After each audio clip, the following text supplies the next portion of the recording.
Hey folks, Bridget Howard with your Jackson Kayak fishing team, here to run you through your brand new Flex Drive unit.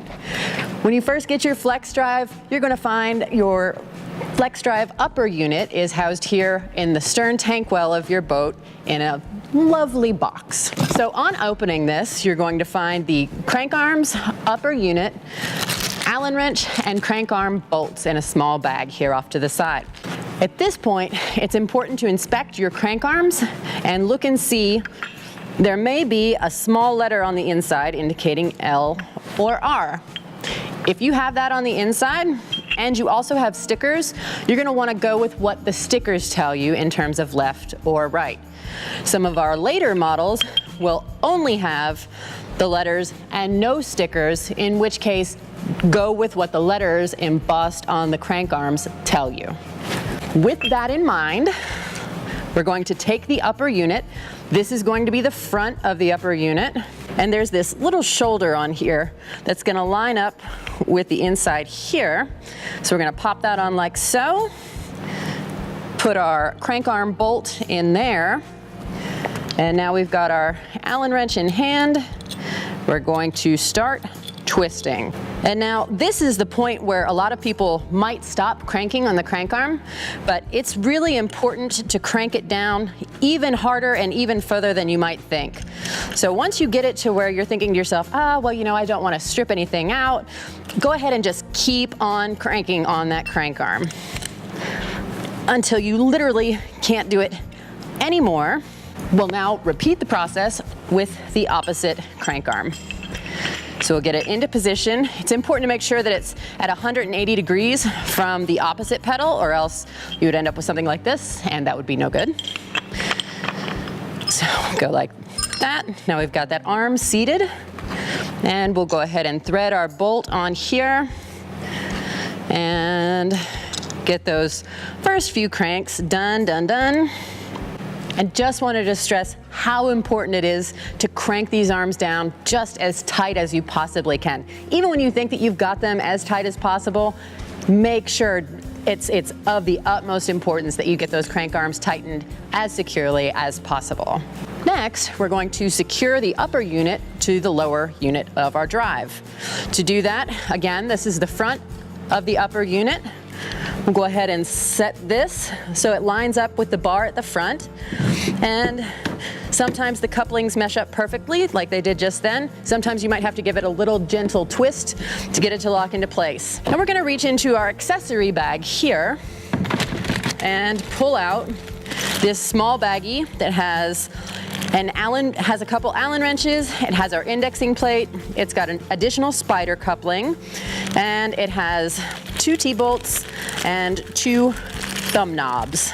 So we've got our T-bolts and thumb knobs. We're going to place the T-bolt into the track here above this knob and slide it over to the side. Place the second one on the right-hand side. You're gonna have to set it at an angle. We'll take our upper unit and make sure that these are lined up with the track at the front. Set it down nice and gentle. It should go, and it did, nice and easy. It's secure and flush. Now we can slide these T-bolts into place and place the thumb knobs on top and twist those down until they're good and secure on both sides of the upper unit. Now that we have the upper drive unit attached securely to the lower unit, we're able to deploy the drive by lifting the lever all the way up. So when the lever is all the way up, it's going to be physically touching this upper drive unit, and that way you know that your drive is fully deployed.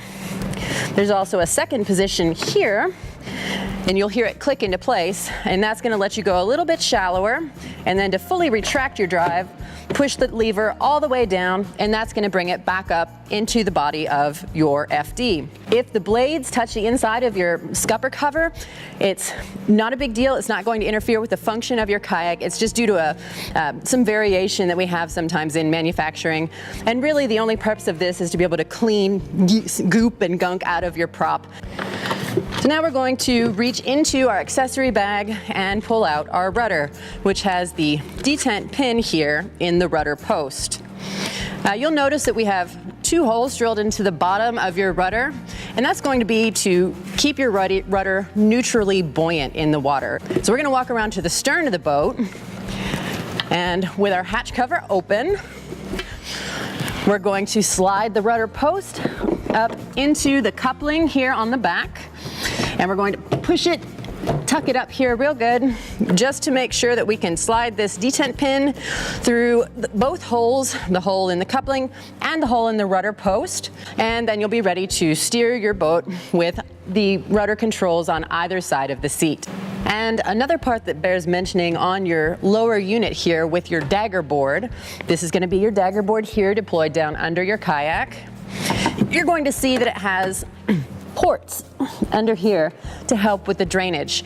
So your dagger board and lower unit are not a sealed unit like your upper unit is. So it's normal to have drainage come down through your dagger board. So let's talk a little bit about some of the items that come in the small bag in the accessory kit. First up is your spider coupling. It's designed to wear out after a period of time, and that's why we include a replacement for you in case this one starts to show signs of wear. Also in your bag, you'll find 2 Allen wrenches.